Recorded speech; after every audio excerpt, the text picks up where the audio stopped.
Выходу сборника предшествовала серьезная работа по выявлению документов в отечественных архивах, архивах зарубежных стран, в том числе в Федеральном и военном архивах Германии, политическом архиве МИДР Германии, в государственных архивах Украины, Беларуси и Польши.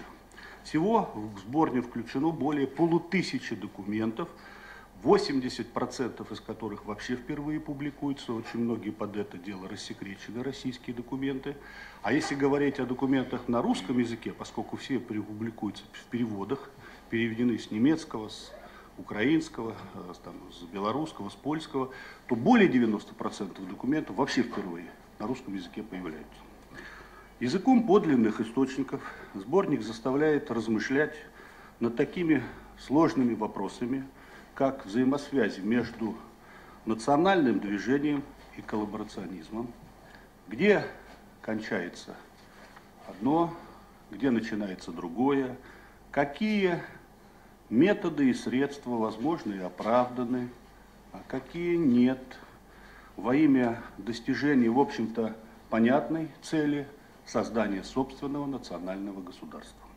Прямо скажу, нет простых ответов на эти вопросы. И здесь большое поле для серьезной исследовательской работы. Введение в научный оборот такого большого количества источников – это серьезный шаг в этом направлении. И главное, как вот нам представляется здесь, заранее не выставлять каких-либо политических и юридических оценок, и уж тем более не принимать нормативных правовых актов с такими оценками, оставив эту проблему для научного анализа специалистов, для споров и дискуссий, в ходе которых будет постепенно вырабатываться точка зрения, приближенная к истине.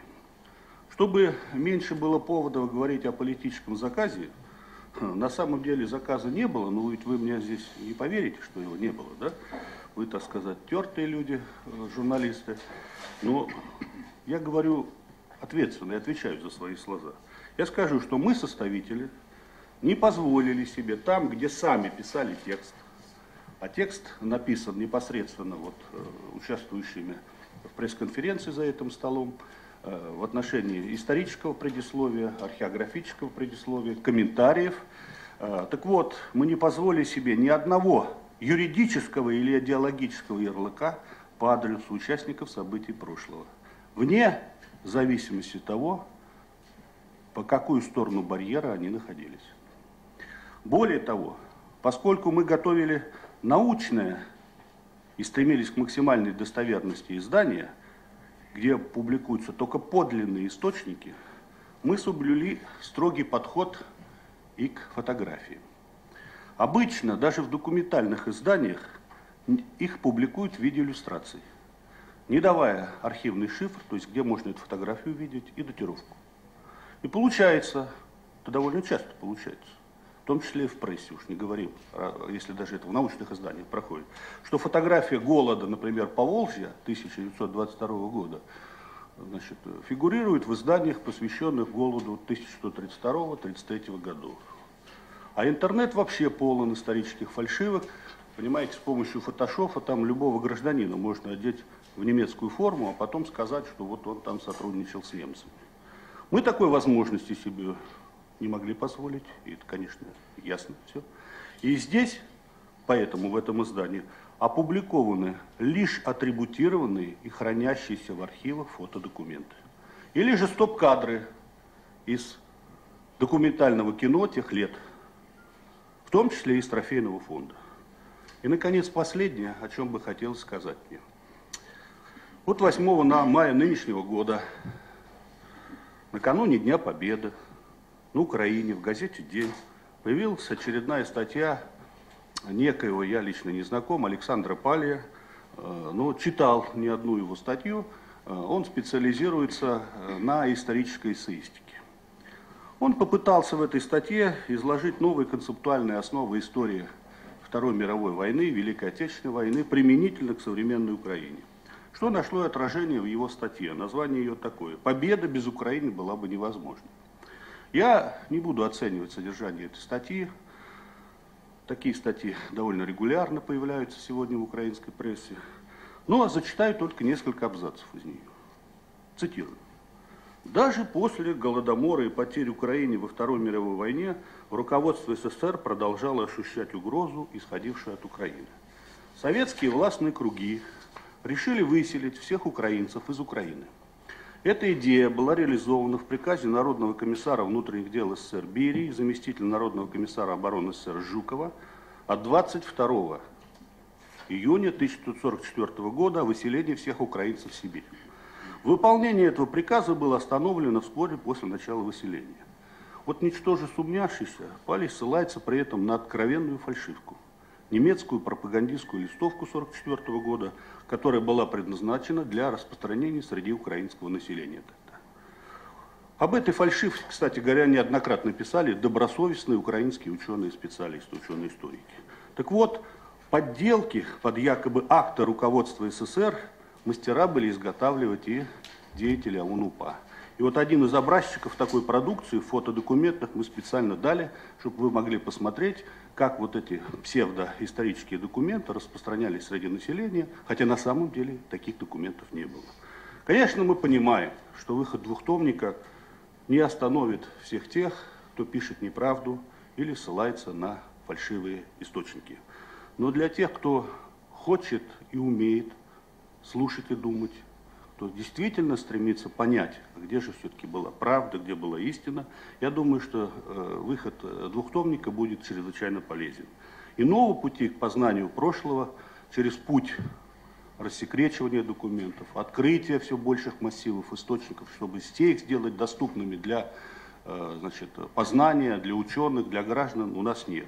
Именно поэтому вот после того, как основная часть тиража издания будет раскуплена, роздана, мы сделаем все возможное для того, чтобы в полном объеме вот эта книга в электронной форме появилась на портале Архива России. Это потрясающее, издание, поскольку в археологическом, введении указано, что из этих двух томов только 7 документов были раньше опубликованы в нашей стране. А всего опубликовано из этих более 506 документов только 99. А если считать, как Андрей Николаевич правильно сказал, что даже и опубликованные документы где-то не были опубликованы на русском языке никогда, а те, которые не опубликованы, все переведены на русский язык с многих языков, конечно, с украинского, белорусского, польского, немецкого, то это беспрецедентное событие.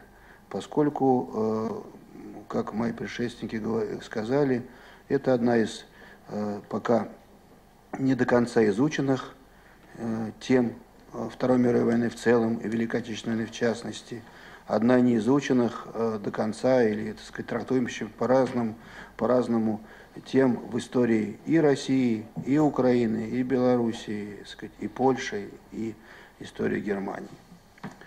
А с другой стороны, парадоксально и то, что крайне важно, что составители этого труда показали пример, я бы сказал, не только эффективного, не только значимого, но и важного для будущего процесса интеграции усилий архивистов и историков многих стран. Независимо от того, что, конечно, в историографии наших стран существуют разные точки зрения на эти сюжеты, в публицистике тем более, но вот этот подход, научный подход с точки зрения современных правил археографии, я подчеркиваю, что издание сделано на высоком научном уровне, и даже ошибки археографические, которые возникали в предыдущих изданиях, издателям и составителям удалось избежать. Они многое нашли, того, что было ошибочно трактовалось в изданиях на других языках прошлого.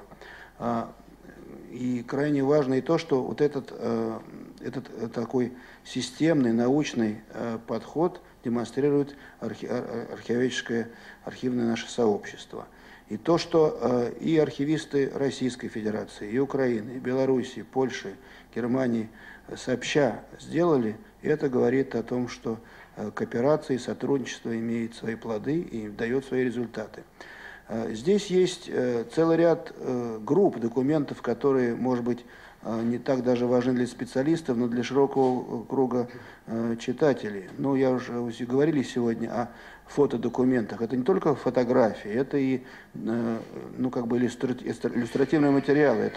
Это реальные листовки или так сказать, фальсификации каких-то обращений, это схемы, сказать, расположение каких-то группировок или протоколы и схемы схронов, сказать, на тех или иных местах. То есть это очень богатый иллюстративный материал.